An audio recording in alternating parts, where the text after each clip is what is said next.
soon. And I think we're live. Yeah. We're live.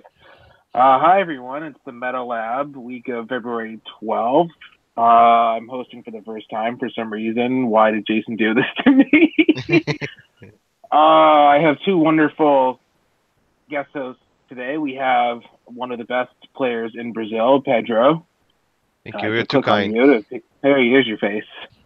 Oh my God, poor guys. We apologize. Yeah, I have to manually click on you in order to actually show you. It's fun. And we have just one of the best players in the game, PJ. Oh, I thought you were going to say Pedro again. You know, one lie is enough, PJ. One lie is enough. So not much is going on this week, but we do have X-Men coming up, and that's going to be exciting. And we have PJ's amazing event coming up, and we have a subtopic about that. What else? There was a Super Q that Paris didn't win in. What was the team that won? It was the Shredders. Peace Machine. So exciting. Yeah. Really. It's exciting. Yeah. Who? Exciting to see people that are continually younger than me keep on winning, because I was playing, and then Paris won Worlds, and he was younger than me, and then Isaac won ROC World. So it was never, yeah. So what pieces are we excited for in X-Men? Let's go. How about one ID card, one constructed? Let's start with Pedro. If you're ready. One ID card and one constructed. I should have warned you. I was just. No, that's fine. It's good. It's a lot better. It's a lot better on the spot. Shows if I'm actually paying attention to the game. So for ID card, I like the Jean Grey. I still like the Jean Grey. I know I'm not gonna go to the Cyclops fan club, although because there's many options. I like the Chase Jean Grey. I think you can make some use off of it. If you get her over sidestep, or if I recall correctly, you might even get her to disappear, because you can sidestep and TK her 3, and that's always good in an era that retaliators are getting more and more OP, to get someone that can actually get off the board. I miss the old days.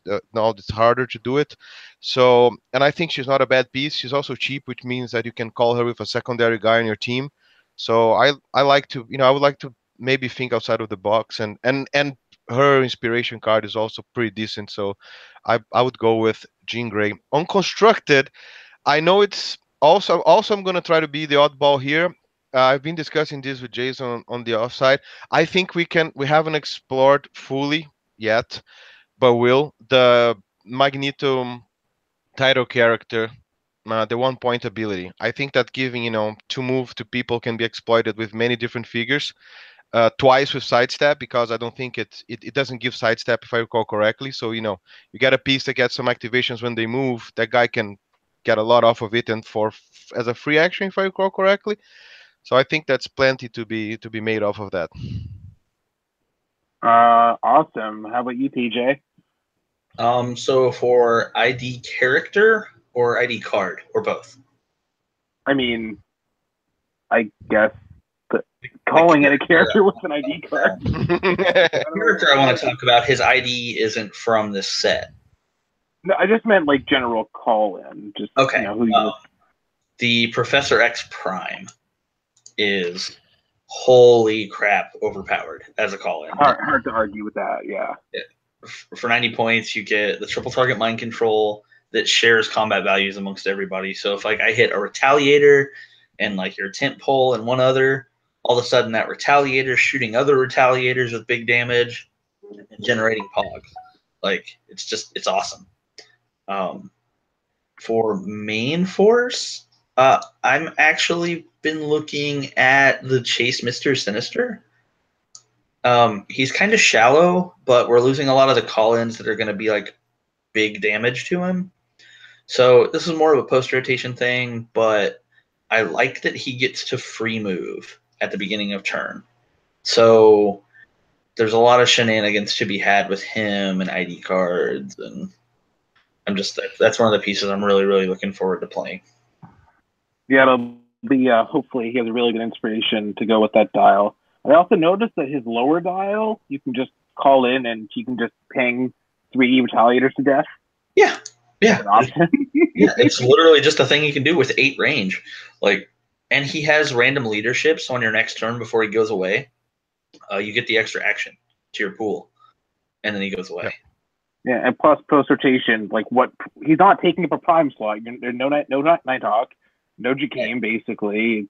Prime slots are just free for the taking at this point. I was looking at Dust for main force just because she does just so much. She's like tertiary attacker, decently long dial, good defenses. I mean, if you can set up that 20, that's nice. Free damage. I mean, we know Shredders are already going to be ruling everything, so just more help for Shredders is apparently what we need. What was my D card pick? I had one. There's so much in this set. What even has my D card in this set? Everything. I had it. I can't remember now. Sync. What's I don't know. The Leech. Oh yeah, well Leech is just I can see Wolverine being if it's situational, but if you're playing an X-Men team and they attacked all that stuff, being able to do flurry blades plus the free attack with the Wolverine at 50 points, and then sidestep jump off the map once something's finished being carved up, that could be pretty good. His inspiration's good too. I feel like. Yeah, the inspiration of one heal, it's ridiculously overpowered. I mean, like I said before, many places, Canadian healthcare. Perfect. Yep, it's super useful. That one, it's for stop clicks, for whatever. It's really good. Yeah. So this set convinced me to get a case because, I mean, ID cards are so important apparently, and there's just so much in the set that's good. 2 cases possible, or 2 chases in the case. I have 3. Yeah. Wow. Yeah, I went a little overboard on this set because I didn't want to buy the IDs. How much? How many cases? 3. Should be here, in a couple days. Pretty excited. Nice. Okay, well, now that we basically have the focus on you, your event's coming up, like, very soon, imminently. We were talking before. You're totally prepared. Yes. So I guess we could talk about that big giant robot that I wanted to discuss, as well as just our general expectations of what we'll see, because I don't think we've seen any events of this format so far, except for like that one that I went to, which ended up being seemed to be people more talking or bringing fun stuff.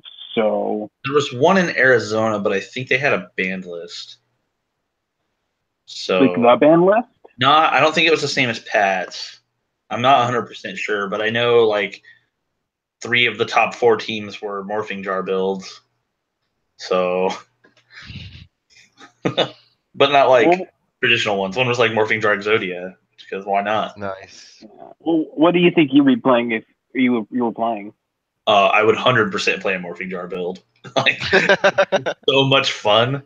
I like the shenanigans. I love the Magneto, and then there's like a Regalian colonizer, I think is what it's called. Yeah, random Guardians of the Galaxy piece. Yeah, if it occupies your opponent's starting area, everybody has to start rolling to take damage. Can you use the shenanigan with Mangog or something like that? You can't. It's limited. So you wouldn't get Colossus. Sorry. Yep. You can use the Punisher stealth armor just to get some crazy out to it. If you do that, Mangog can't use his effect anyway because he can't be placed by other friendly effects. Right. He has to be on his own, so it wouldn't work. The colonizer I was talking about, it's a double power action. For the rest of the game, at the beginning of each of your turns, roll a separate d6 that can't be rerolled for each character without the Regalian or robot keyword, and on a result of a 6, deal that character 1 penetrating. Nice. Well, and TJ, you are a robot, so pretty much, yeah.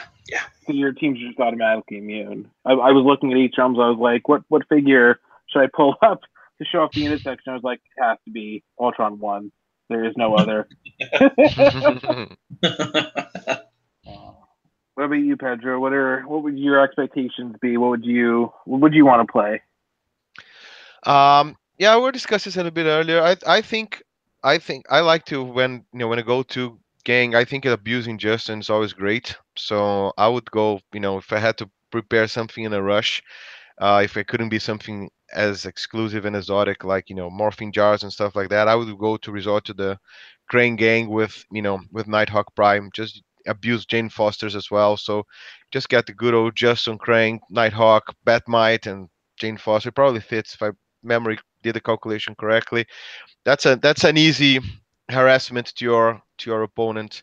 A little bit tougher for barriers now because beforehand you could use Justin's attack to break one of the barriers and then push through. Now not as good, but I still think it's very strong. Or something crazy like trying to pull off an arcade and with all the good old stuff that the Black Talon, is it Black Talon that might control him and get again, and then the Hope Summers and General Lane, and you keep if you put the team correctly and you win map, you can and you then throw Shatterstar there to just attack anywhere on the map, 13 for 5 anywhere.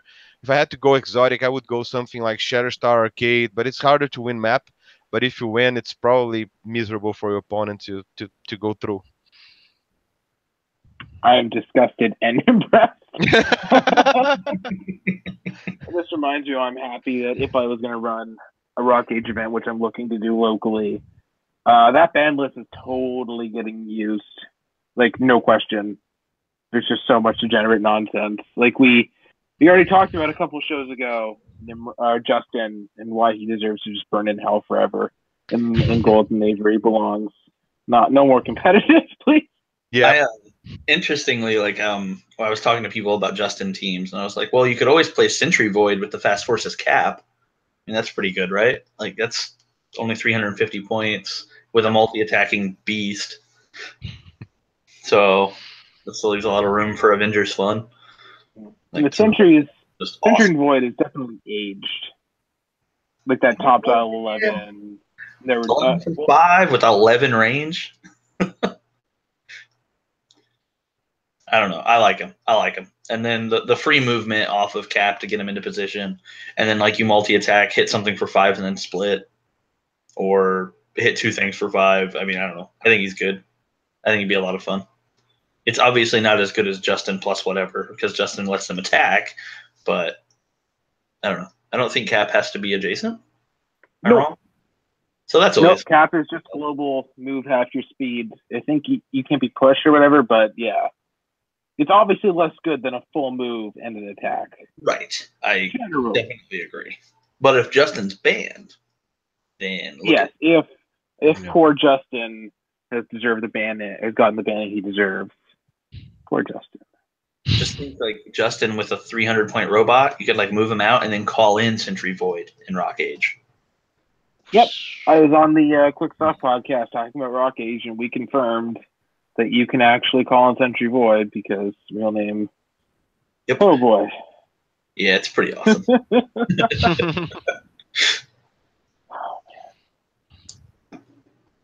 Oh, that's just why are you like this? at least we don't have to deal with the whole Ophidian thing. That's already a big deal. Yeah. The what thing? Ophidian. Oh, that conversation that was fun to have for about 2 seconds. And then, oh, disaster. Oh man. It is a great idea. Completely abusing and non-deserving of airtime, but great idea. Yeah, it would be nice if Golden Age stuff didn't just automatically become super broken because they just don't consider it. Just imagining hypothetical WizKids employees thinking, oh, so when it retires, it just disintegrates, right? So nothing to be concerned about. Ophidian doesn't really exist anymore, right? Right? Like obsolescence. I guess on that topic, we can discuss the disgusting Nimrod Justin combo that I wanted to kind of talk about, maybe discourage people from playing because it's just so obvious. It's just the easy pick. I guess we can start with Pedro. Yep. I was trying to think about something different, maybe a little bit cute. I think there's like we're discussing again. Nimrod is not that hard to take down. Doesn't have some crazy defenses. He's impervious. He's gonna have good numbers, but once you're through the first clicks, it's relatively easy. You have to watch his regen, but nothing that studying his dial can't get you to navigate through it. So you just have to hold the initial barrage and feel good about it. Um, Barriers work. That's the go to guy. But I think the Ray at 25 points, it's a cute solution, especially if you win map because he's amazing against tentpole characters. Because if the other characters, for instance, you get a Crane gang, the rest of the gang cannot do anything meaningful to the Ray with his high defenses if you place him in the right spot. Easier with winning the map, a little bit harder if you're not winning the map because the guy will have a chance to get there and hit you. But I think it's one of the solutions. Map also will play a great role as the attack from Gesto now cannot break barriers anymore. Needed specific action for that. So a good map might also help you through it, or some crazy ideas like get a couple nicks with a good transporter that can nullify some of his most damaging powers, and make him less prone to do any material damage. You get his pulse wave off, you already have a shape chance to go through. Some crazy mastermind might help if you nullify pulse wave. So the usual, just withstand his first round and have something to hit hard back. He's only a single guy, that his biggest weakness, even with multi-attack. So if you can navigate through his attack, you should be fine. And if the Ray fits in, then it's GG. Nice. PJ? Well, I think other than like just copycatting away Justin and his ability a lot, I think like if I was going to build specifically against it, I would want to be playing like Bizarro Green Arrow, and then I don't know, maybe like some monster that's like 170 points that's really good that picks some powers and does some stuff. Zombie Super Scroll, that's him. Yeah. So that still leaves 180 points of room, and if you want to stay monster theme, it's not hard. But you get access to the awesome monster keyword stuff and support from the Undead set. So you get like Dr. Frankenstein, who free supports your Zombie Super Scroll, which I guess is pretty good too. Seems okay. So, like that still leaves a ton of points to play with on like one of my favorite keywords in the game, second favorite probably. So like I don't know, something like that is what I would expect to see. I actually expect to see somebody playing something along those lines at the event. So I would be surprised if they played it and didn't do very well, especially in that matchup.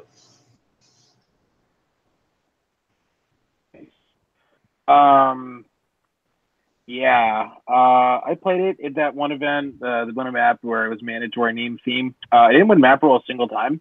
That's partially thanks, but I had to play one game on the dungeon, and that was just, even with all my movement, that was still just a pain. So, yeah, that wasn't fun for me. I ended up actually going with the Star Trek equivalent of the dungeon because it just worked out better. Although I never got to use it because I only had +2 to map roll, and at 400 points, you're going to see some mighty big map roll bonuses. Yes. I did forget to ask how our weeks in Heroclix have been. I imagine PJ is next to nothing, unfortunately. Nailed it. Cool I'll try to cover. No, we did. This was an interesting thing for everybody to know, and are all invited. But we're gonna have an official WKO in Brazil. It's in the works. We finally got it. Finally, we're also working with Howard Brock to see if we can get some winner maps over here. We'll definitely do something for nationals again. We're trying to find a scheme that doesn't rely on me having to go to the United States, which I will on a yearly basis, hopefully. But it's eventually might be the end of my marriage if every trip I do comes back with bags and bags of clicks. But jokes aside, and I think we'll get it. I think we'll get something that's affordable because the main issue to Brazil is really the shipping costs and the handling. Because the if we were just to pay for what you would pay normally to go to this event, I think attendance would be great from here. Is really just the overcharge between making the trip that makes it hard. So basically, what we've been doing is we're trying to teach people how to play online. We're starting with the very basics, with the figures and maps and proxies, just to get people with the habit. And it's funny because people, it's really just, I don't mean in a bad way, but just lazy, inertial, not lazy, but inertial to get things going. And once you do, and you see a couple friends, two, three, four doing it, and everybody's like, my God, this is the new, it's the new thing. It's like it was something, and it's just, guys, just really taking the time to do it. So people are getting very excited here. We started a fun league just for funsies. Silver Age, you can change your team. It's really just, it's like a whose line is it anyway league. The points don't matter, and it's just, you're just there to get the ball rolling. Hopefully we'll help people transition into roll 20. But it's been a busy week, recording tutorials, getting the guys to do it. We're participating. I actually played the team just for fun in this league, which was Super Screw, Bizarro Green Arrow, Dr. Frankenstein, and the Bizarro Wonder Woman, which is a perfect 300. Just for fun is to get, the Wonder Woman clearing Super Screw and just get the ball rolling. But it's friendly games, and just to get the people acquainted to the roll 20 and playing over online. So I think we're getting it to give it some momentum here locally, which is great. Which is, like I said, it's going to bring the rocks, the WKO, and hopefully we'll see more people from here doing good in the game and showing up there for you guys to give you some trouble. Nice. I had my usual 2 local tournaments at the same store. What was Thursday was 400 points, and you could deal damage to your characters to get extra or bonus on your attack rolls or your damage and whatever. But I didn't think about that when building my team. One of my teams was the Sunfire Prom I just got from Jason. Old Man Cap from Avengers Defenders. UXM Sabretooth. This is all Avengers Unity Squad. The Scarlet Witch from the movie set, so Age of Ultron, and Quicksilver, I think, and that was it. So just Avengers Unity, whatever. I played against another X-Men team and another X-Men team with that one team, and I ended up winning both those games because Pulse Wave is good. And unfortunately, I played against the Phoenix Force because, for the most part, for our local events, it's kind of assumed nobody plays resources or ID cards. But then occasionally, somebody will bring it, which is what happened on Sunday when Tom brought 6 ID cards to our Bizarro tournament. Nice. One of my teams was the USA team, which I did not play against Tom. The other one was random Avengers with good end dials. So the Common Hulk from the Mighty Thor, who starts with the Leap Then Charge at the end, but he's terrible normally because he starts with Leap. This is just useless. Goliath from Civil War gets full movement charge. A bunch of other stuff. No one played Grail? Hmm?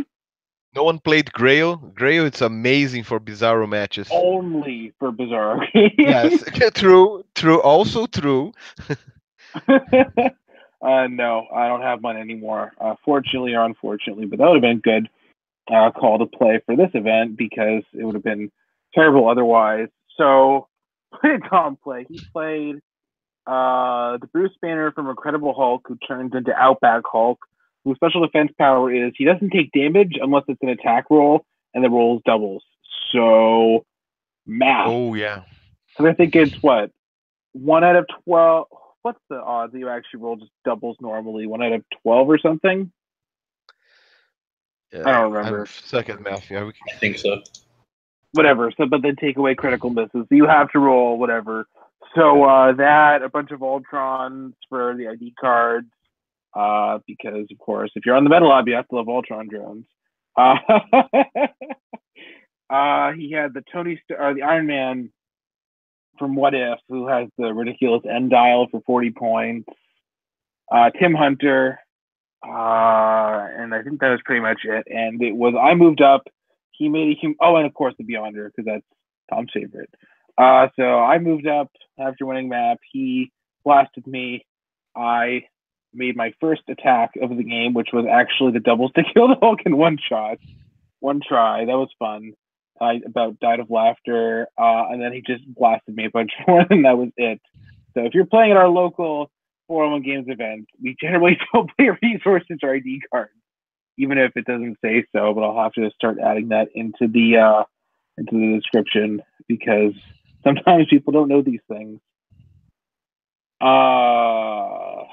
This is a slow week in Heroclix. We haven't quite seen X-Men come out and start affecting the meta immensely. And it's going to be looking like one of the more meta impacting sets in a while, unless somebody wants to argue with that statement. No? Nope. No. I just think we're waiting for rotation. If you guys agree, because it's very hard to argue against bringing Nick, Green Arrow, Superman, even Wonder Woman for some builds. It's the current roster of call in is ridiculous.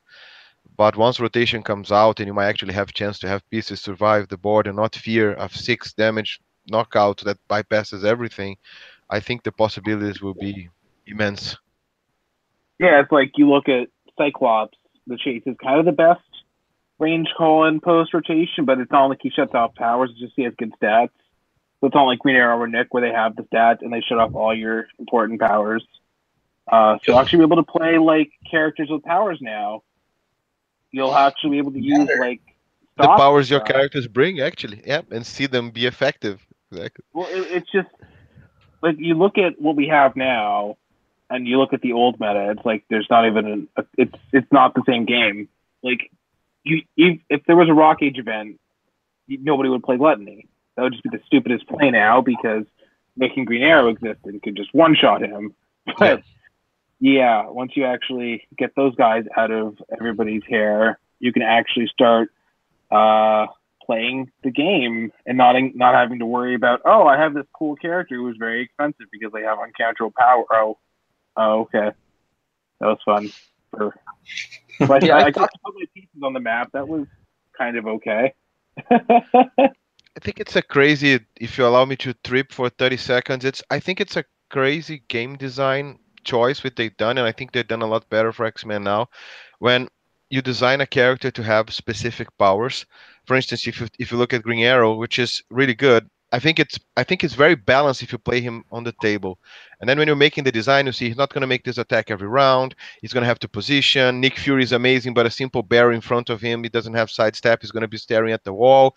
So all of this is good, and it makes sense for the character. But when you have an ID character, or the ID mechanics, which allow you to bypass all these conditions and all these drawbacks on the character that he needs to overcome to be able to make the most out of it, and just TK into someone to the perfect position and take the most out of a character, I think that's where people learn to game break and abuse the mechanics. So it's if you could only bring Green Arrow to the, which is going to be after rotation, to the table, I think it's going to be a lot more balanced. I'm not talking about him specifically, but a lot more balanced than you currently could through IDs. And I think, and PJ, correct me if I'm wrong, and you too, Jay, that the current ID characters, they probably had a better shot at it and more time to think about it. So I don't see, with maybe with the exception of the the Xavier Prime, one that the ID mechanics is helping you extract a lot more from the character than you would on the table. I think they took more care into what you're going to bring in, or taking the inspirations off is also going to be great because with objects to bring around, that extra two points per card in the teleporter makes a difference, and you can actually sneak some objects in. So I think it was more well thought, and you're not bypassing easily the drawbacks of a more powerful character using the IDs. Well, it's funny that you mentioned Green Arrow because it was almost like they wanted him to be an ID card, considering his can't attack when he has a token trait, and the fact that it's kind of more accurate to use him as a one-shot kind of thing. But Nick Fury was like a whole story, but Green Arrow was a panel. Like, you know what I mean? Yeah. It's almost like they were like, oh, let's actually just give him the trait where you don't want to play him main force as much. Yep, like that's true, and he's also subject to super senses and mastermind. So ultimately, he's not going to be able, like Nick Fury, that can actually go through it and say, whatever, I'm still shooting you. Yeah. Otherwise, not much of an eventful week this week since the week passed. We're just got to see what people play with this set. We've got to see what's going to happen with distribution, and hopefully rare ID cards aren't going to cost all of the money. Yeah. So we're going to shift over into questions. I'm going to go on Facebook first. So if you have any ones on YouTube, type them in, all caps questions, so I can see. I don't see any right now, but if you want to get those in, now is the time. I have an exam tomorrow at 8:30 in the morning, so I wanted to get this episode to be shorter, but nothing happened, so it kind of helped. We are going to start off with me scrambling to grab the Meta Lab stamp because Jason isn't here to use it anymore. So we're going to put the stamp on the episode. With Chris Stockhouse question. I think he was first. Yep. Welcome back, Pedro. Hoping for a good showing this Saturday at the 400 ROC Event in Kokomo. Woo. I'm planning to play Mr. Nobody with shredders, so I'm wondering what objects do you think I will be able to steal the most during the tournament? I'm hoping to turn some Gamma Bombs around on my opponents. Talk to you all soon. So let's go PJ first. Other than the obvious Gamma Bomb, I think Bat Signal is going to be there a lot because it's 2 points. It doesn't really do a lot for a lot of builds, but when it does something, it's splendid. So I could foresee Mr. Nobody getting some use on stealing some bat signals from people. What about you, Pedro? What do you think? I still think Symbiote.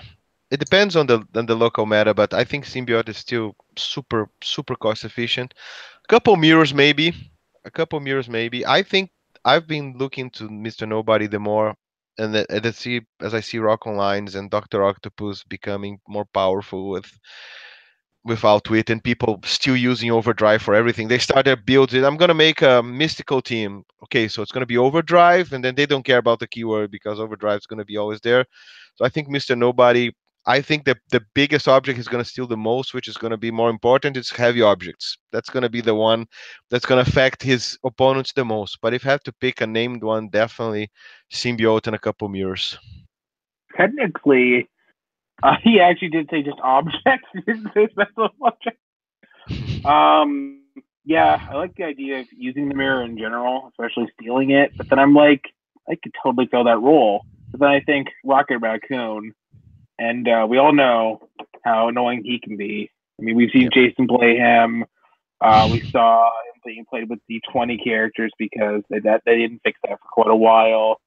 But realistically, I just feel like Thunderstrike for just random healing and getting knocked back is just a thing that is to be concerned with, just in general. I don't know. We have Adam Cole, who asks, how easily will Adam Cole sweep this year's Canadian Nationals? It's funny that you asked that this week because there's nobody who's really going to argue against it because I don't even know if I'm playing. Judge last year. We have a surprise. They're not easy at all. Showing this year? I'm going to definitely try. I don't know when it is though. Nobody does. Oh, okay. No information. But I will let you, and I know Chris Stockhouse wanted me to let him know so he can book off work. I will let you know once I find out a thing. I don't know if I'm going to be judging again, but we'll see. We will see. What about you? The guy who has no stake? Well, I'll be in May. I'll be in the United States. Hopefully, looking for. I don't know if it's going to be very active in May. I'll definitely it's quote that. I'm gonna do my best, and the plan is I'll be with Thiago in June, there for Origins. But I never know. In my work, I eventually do some back and forths to New York. So if there's any time close by, I can definitely try to sneak in and maybe play there. Not very likely though. But once we know the date, who knows? Maybe a sneak in surprise, steal it all, and run away. Wouldn't be that bad. That'll be a very pleasant surprise. Who is next? Eric Frank asks, now that we've seen Leech has an ID card, do you think he'll appear more as main force, call-in, or both? Let's go with Pedro first. I think main force. I have nothing against using it as an ID card. but I think it's situational, and it's 5 points. And again, I might be wrong, but I see him as preventing something. He's not going to go there and do anything. You have better outwits out there, better sources, and I didn't even know does he got outwit? Yeah, he does. So I have better sources of outwit. I think it's great, like PJ said, and I'm quoting here you guys, and I agree completely. Not bring anything new. He's great point cost to play at your main force. ID it's okay, but it's basically my humble view. Either it's an expensive outwit or just gonna buy a turn in which you're gonna try to prevent some particular power not to be used again. It might be very good for you maybe to approach a Duck team and not cancel Flurry when they pick or anything crazy if it's counted like that, if you can consider it's counted as a pick of power, because it's already there, you're not choosing, it's already there. And if you can do that, again, it's only defensively. So I think it's cute maybe to put the teleporter to rotate, but again, if you're going to use it, you might as well make a full commitment and put it main team. PJ? I think for about 5 more months, he will be good as an ID. When you run him on the teleporter, you can, better suited for these foes, swap him in for the matchups where you need him with another 30-point piece. So other than that, I've stated many times over, I am not a fan of him as an ID card. It's just an outwit piece. Realistically, you're not going to get to use this trait, at least not effectively on the turn you call him in. Yep. So maybe very niche uses, but once the teleporter is gone and you're not using it to spin your teleporter or actually substitute him in permanently, I can't see that he'll see play on the sideline. But main force, absolutely. Just play him if you want to play him. Don't waste one of your precious sideline spots. Well, once the teleporter goes away, how important is every single sideline going to be? Like Unimind's going to see way less play. So, he's not wasting 3 of your spots right there. I don't know that Unimind will see less play because he can still call in Storm, and that's bad. You are not wrong. Yeah. I don't know. You can still play IDs with multiple options. Like you can still play, Iceman with Chase Iceman, and then the triple target end cap one. Like there's a lot of good options for IDs currently. So playing Leech just takes away from all your other options, especially if you're trying to go with a deep ID spread of like 5 or 6. Yeah, I think also that the whole, and not to bring the whole debate here, I think that they kind of dropped the ball a little when they made equipments drop when you're shifting focus characters, because like you said, now the teleporter is going away. It would be a great incentive to use more shifting focus or 2, 3 different in your team. But you now have a lesser incentive, because if you want to put them that special object that is going to make them round up to be very cool and useful, now you cannot do it. You could use Deadpool with the single of, it would rotate it, but just to give an example, the Deadpool Prime with Hookbuster Torso, it's a great source of Mastermind. You just put damage there, he reduces the damage, heal himself. It's great. And you can also have some, secondary attacker functions there. But now you switch him, you lose the torso. So it would be a great use of a sideline, a bigger incentive to use shifting focus. But I think in this particular regard, it's still a great mechanic, very strong characters, but they kind of dropped the ball, because I think it's a match that would be really good to use shifting focus with objects. Yeah, I played the torso with Deadpool a lot, especially because you could just free teleport up there very, very, very easily, pick it up turn 1.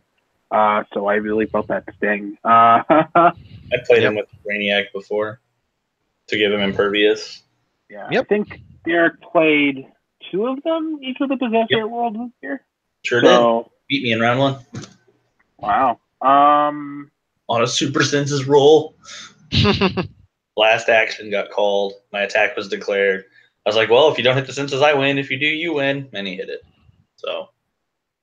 As far as the Leech question goes, I'm more of a why not both kind of person. Obviously, I mean, I said this before. He's one of those characters where he does 2 things, and he costs X points, and I pay X points for one of them. So like if you look at Darwin and you look at Prodigy, they both have the pick a power traits or similar points, but they don't do anything else. Whereas Leech is like, I'm going to do that, and I'm also going to do this. So, if you happen to have 3 points sitting there and you have the sideline, like, don't force it, but you never know the random extra outwits. Like, you could have your one Leech calling your other Leech and be like, okay, we have 8 outwits. Whatever. True. Nobody does anything. Yeah, but yeah, as far as if you're gonna pick one or the other, like half of what he does is based on being on the map, basically. So, Michael Fedor, the first patron, the alpha patron, asks to the new host and guest, what is your favorite point total to play with? I wonder what PJ is gonna say. What? Bet you don't know. I bet you couldn't guess. I like to play at 308. No, I'm just I'm a 400 point fan. I like 400. Just it might be because 300 is so common and played so often that when we get to do 400, it's a break from the norm. So that might be why I like it so much. But yeah, I've always been a fan of 400 limited. Is just kind of my jam. Yeah, I was going to say something different than PJ to break the mold, but when he added limited in the end, he caught me. I think that for limited, 400 it's a sweeter spot because you can usually limited you're more focused on what's on the table, and that gives you it's cooler. I think if you take the limited effect out to a 400, then you can have too many shenanigans there, which is great. For competitive players, this shouldn't be scary, the complexity of your team. But at the same time, I like to play for the challenge and for fun, and focusing on too many shenanigans and being caught up by a technicality that you've missed is sometimes too tiring, especially if you're going to spend a whole day on it. So usually 400 limited is where I have the most balance between complexity and fun and challenge playing. So I have to agree with PJ there. Yeah, playing more of my collection is generally a good thing. Sometimes, generally, getting to play stuff I wouldn't get to play normally, just playing more characters. How many points does that cat cost? Can I put that on my team? A lot. That's the boy only. Too many points to call in a normal competitive game. Yeah, no, it's not gonna happen. Let's get those cat YouTube views. So we're going on to our last Facebook question. We have a couple YouTube chat, which is nice to see. Our last Facebook question is Tyler Mirren. I'm not 100% sure. I'm sorry. Per last week, I figured I would get some more opinions on figures. Question: with the new invisible plane, who would make the best pilot? I've been toying with the 00 Wonder Woman from her self-titled Gravity Feed, but her zero range just kills it. Who do you think would be the best? I actually personally played against it in Vegas, where Dustin Hall played it with Proteus, and it worked out pretty well. I mean, the vehicle was just so cost efficient at that point, and getting all that good stuff was nice. And it's also, like, at that point, such a small point investment, you don't really need the willpower as much as you get from the Wonder Woman. It was pretty decent. I don't know. I can't remember how well I did in the tournament, but it was still pretty good. Because that's, 100 at that point with hypersonic, good stats and whatnot. So, yeah. Proteus was definitely my answer. That's actually when the plane first got spoiled. I was looking at playing that just because it's essentially you don't lose any values and you gain prob and like one attack point, I think. So like just being able to move around with a hypersonic with an easy pilot, I don't think the pilot abilities are good enough to justify using a Wonder Woman as the pilot. Like the can't be targeted outside of 6 squares is cool, but generally they're up in your face anyway, or you want to be up in their face. So I did, however, like this more like when they were still ruling that when you have 2 replacement values, you can order which way they go. So you could half the range and then replace it with Proteus's range and still hypersonic shoot 8. 8 range. Yep, that happened. That I played against it. It was good. But I was playing jokers, and it was like, okay, you hit my joker for 4. That was that. Yeah, good job. Okay, mastermind. Oh man, I'm so sad about that. I'm gonna miss that team. Although I haven't really played competitive, constructed whatever since that was a thing. Since the watch list happens, I'm sure I'll figure something else out. But it's just a matter of time. Although the Joker Thug is kind of better than Mastermind these days because what I think like the way the trade is worded on them and the way Mastermind is worded are very similar, but there's just something a little bit better about the Thug that I can't remember off the top of my head. Yeah, But the Joker Thugs is because they have they're more similar to the Bizarre Green Arrow and say that they attract they have them even if illegal clause. So if the Joker Thug is protecting a Joker, then he can get illegal attacks to go to him, just And, like the Bizarre Green Arrow could. yeah, it's because of multi-target. Like you Yeah. don't mastermind multi-target attacks. No. what was the question even? Oh yeah, what's Pedro? What's your Wonder Woman playing pilot? I won't waste everybody's time. It's either the technical competitive one is Proteus, but I would love to just one for fun, put the KC Wonder Woman there and have crazy stats all around, just make a nuker uh plane. But that's just for fun. It's for reals. Is Proteus is still the best pilot to anything, to be honest. Maybe with for the special for the super rare Iron Man on the Queen Jet, I think he's the best pilot for everything. Yeah, my friend who's a big Wonder Woman fan still has my Casey Wonder Woman, and he still hasn't played that combo yet. Although when he borrowed it for me, I think that was pre-rules changes, so you could still hypersonic super strength, but I'm never gonna see that Wonder Woman again. True. Most likely, yeah. Yeah. So now we're on YouTube chat. So if you really want to ask a question, this is really your last second. Jason's trolling me in the comments. Stuff happens. Stuff. David Logan asks, question: what is your favorite Heroclix couple to run in Valentine's Day format? Kind of weird this year because we play on Thursdays and Sundays, and Thursday is just after Valentine's Day, and the day after Valentine's Day is our release day tournament. So don't think we're going to see as many Valentine's Day tournaments this year, unfortunately. But if I was going to do a Valentine's Day team, I would probably do. Oh, that sucks because I was going to say Dr. Midnight and Black Canary because they dated briefly. But the only version of that Dr. Midnight we have sucks. But just Dupe and anybody. Sure, let's give the Jason answer. Dupe and She-Hulk. PJ. I would probably be wanting to play Mistress Death and Unicorn Deadpool. I think would be my Nice. my couple that I would play, just because they're the dream couple, right? Is that mystical theme? Does she have it? Yeah. Otherwise, Raven would. No. And Pedro, what magical?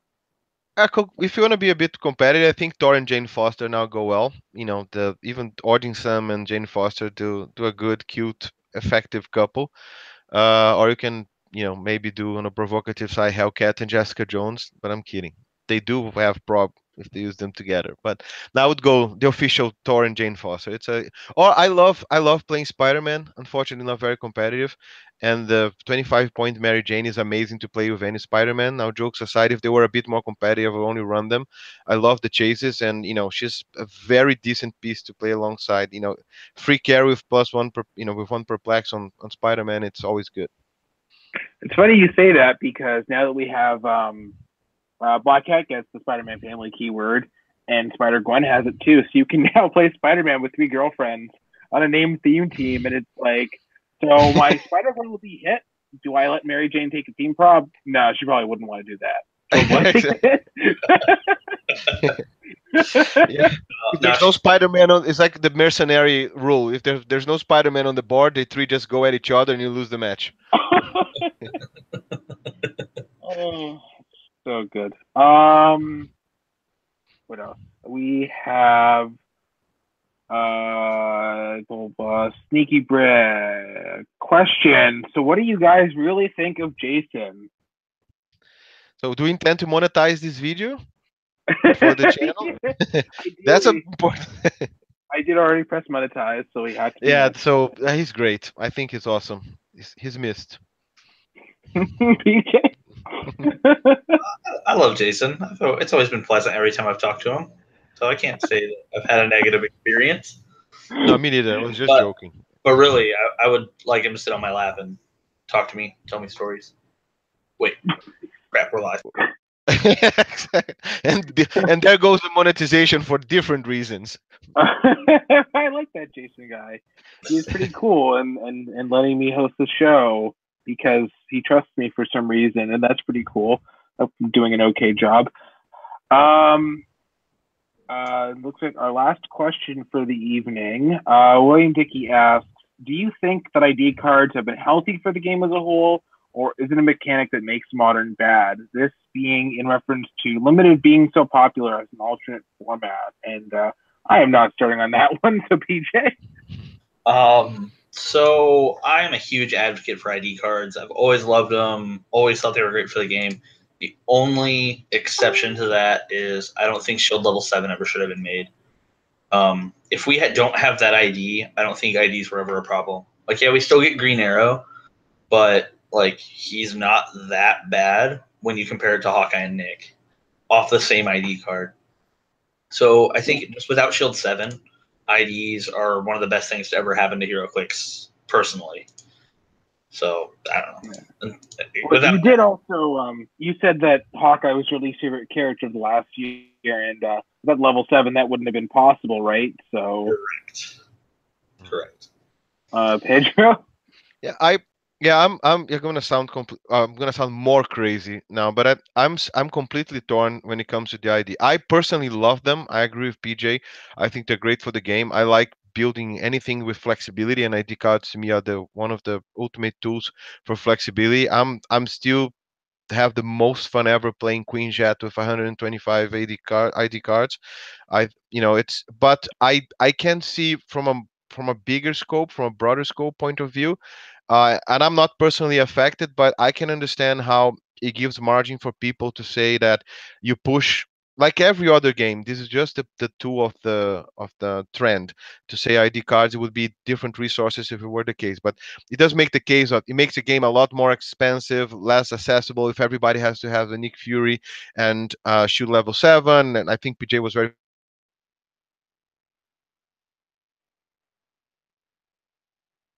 I think we lost Pedro. Yes, we did. Well, we'll come back to him when he decides to show up again. Can you hear me back? I should be back. Yeah, you got cut off when you were saying that ID cards made things more expensive. Yeah, so that's the point. I think it might be accused of making the game more expensive and must have ID cards. And therefore, it kind of stales the meta a little bit, because ultimately what you're doing is changing the guy who's going to call them, but it's always going to be, I would dare say that most teleporters are 70% the same throughout competitive games if you look into them, with very few exceptions. So I love them personally, but I can see the reason where people complain, and I don't think it's unfounded. And I do think that they do help the limited view to be perceived a little bit better. But again, then I would go back to my comment beforehand, which I didn't have this question when I made it, which is I think the charm in limited is the fact that you're playing what's on the table and focusing what's on there, and it's still complex but more simpler view of what's going on. And the ID cards are just an extra tool to deviate your attention from it. So I personally like them, but I do see the complaints as not unfounded, and they can be a little bit more expensive to the game or stale in the sense that everybody will bring the same ID characters, and the flexibility is to have the best pieces added at any moment. So. Yeah, I'm like 75-25 because I kind of get the idea that using more of the collection is not necessarily a bad thing, but it's just I've won games where like my Jakeem is on his last click, call a Nick, win the game. Like, it just seems weird to me that you can have literally characters on their last click, almost dead, but it reminds me of Split and Merge, Where if you would have three characters, like you merging into a duo, you have one character, like you have Captain America. He's bleeding half to death. He's got a concussion.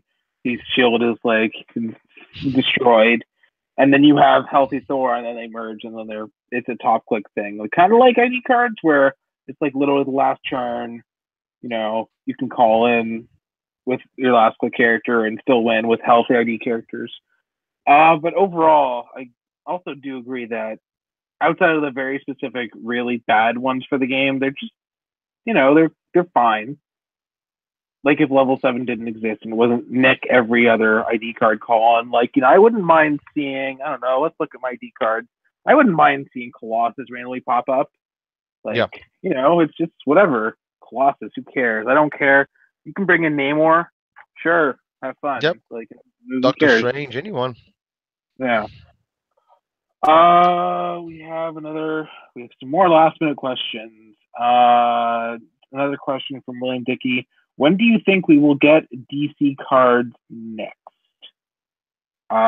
Maybe con season? Maybe. I think if they were in the Batman set, they would have been announced already. But generally, Marvel's had more, and Marvel's having some more now. So I guess if we're going to get more, it has to happen eventually. We don't know anything after August. So, well, what's it been this year? We've had X-Men, Marvel, DC with Batman. So I guess we're probably due for a DC set after that, unless we only get one DC set this year. I don't know. DJ? Yeah, I agree. I don't think we'll get them in Batman animated series. It just really doesn't make sense. But if we get any more, I wouldn't expect it for at least another 8 months, 10 months, whatever the next, like you said, whatever the next release is after animated series. Pedro? Yep, no, I agree. From a rational perspective, it would make sense to see how people react to even the sales of the X-Men ones, and then skip Batman and get the next DC set. And even from a team perspective, it's a little bit more general. It might help them as well. I know Batman is one of the main carries of DC, but still, probably something Justice League, Titans, or whatever more broad will probably appeal more to people than just focusing on many different.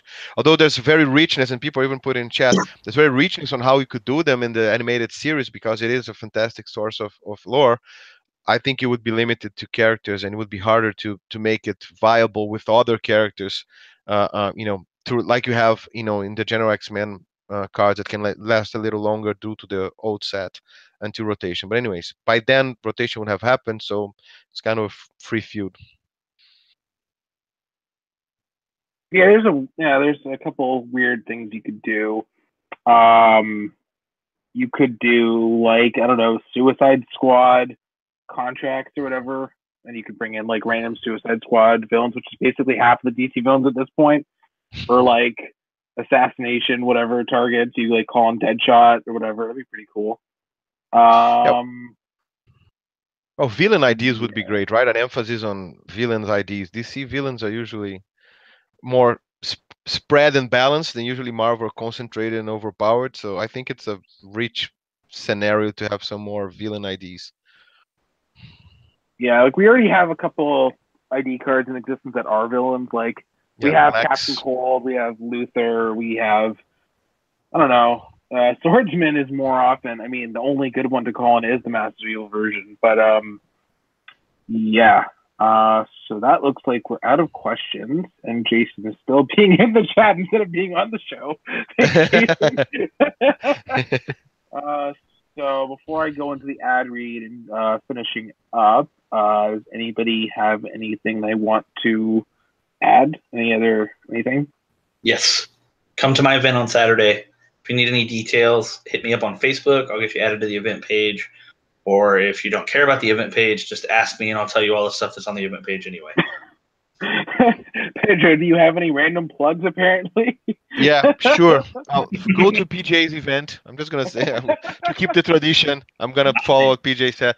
Go to PJ events. I'm also doing some freelance stuff. People are asking me, the Alpha Strike guys are asking me to do some freelance stuff for them, which has been a pleasure to do. I do the Meta Militia for them. It's cool. Just even if you just want to make fun of me because they put my face into a Colossus picture, which is super funny. But other than that, I just want to thank you guys for being here. I love being here. Was always been an ambition of mine to be even as a guest host. It's amazing to talk to you guys. Shout out to Mike, my bro, which always gives a shout out to me. Love you, Jason. Thank you very much. Thank you for watching to see we're not making anything bad, but just again thanking you for the opportunity. Whenever you need, always a pleasure to be here. Yeah, it was nice to be able to get you, since Mike happened to not be showing today, to get you on my first hosting. So that was pretty cool. Since we were talking about plugging PJ's event, if you go to the description, it's at the very top. Jason had to give me the instructions on how to do the description, and apparently that's what is on the very top. So there's no excuse to not go to PJ's event.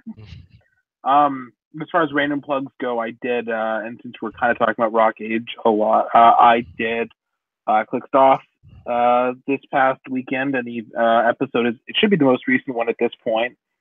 We talked about ROC Age for 2 hours, and that was fun. It ended up being way longer than we thought it was going to be. I think we went 2 hours 20 minutes instead of like an hour and a half. But, it was fun. Just me and Dan talking about random Golden Age figures that he didn't know about because he didn't get the game until a little while after them.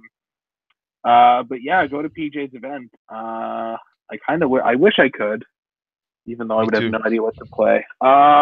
So all that being said, we have to thank our wonderful sponsors. We are brought to you in part by HCRealms.com, your one-stop source for everything Heroclix. Keep track of your collection in the unit section. Keep up with the conversation in the forums. Check out the shop and use the code MARRIED for 10% off your order and to give a little kickback to the channel. We appreciate all your support that way. I have articles there every Tuesday. Tomorrow's a generic casual one, and rules recap is every other week. So check those out. We're also sponsored by MajesticCCG.com. Check out their eBay store and their online store. And you can also check out the premium site, MajesticCCG.com/Apex-Insiders. They have lots of great articles from all the great minds in Heroclix. PJ regularly contributes. He just put up Marquee Primer for X-Men, which should be seeing a lot of sealed to open action. So check that out. I also contribute regularly. Pat posts articles there. Easton, Adam, George, so many great minds in the game posting stuff on that website. It's only $3 a month, and it's just a great value for what you can get. And even then, you can check out. They have some free stuff if you want to see what you can expect for your money. But it's a great value. We're also supported by the ROC, and they have their new website up at roc.ionsuite.com. And I'm actually gonna screenshot that because it's new and people might not know what it looks like. Yeah, so we have sign in and go into the forums, what events are happening, ROC Online, which is a cool new thing that's happening, all the stuff you need to host a ROC rules, news, forums, all that. Here's the arcade map. That's the current quarterly map. Link to all the podcasts you could want. Basically, all the information, their own forum over here. So that looks like it's it for this week. So thanks for watching. If you contributed with questions, thank you. And if you're watching the archives, also thank you. And always remember that when you're playing competitive, practice makes your team better. Have a great night. Night, everybody.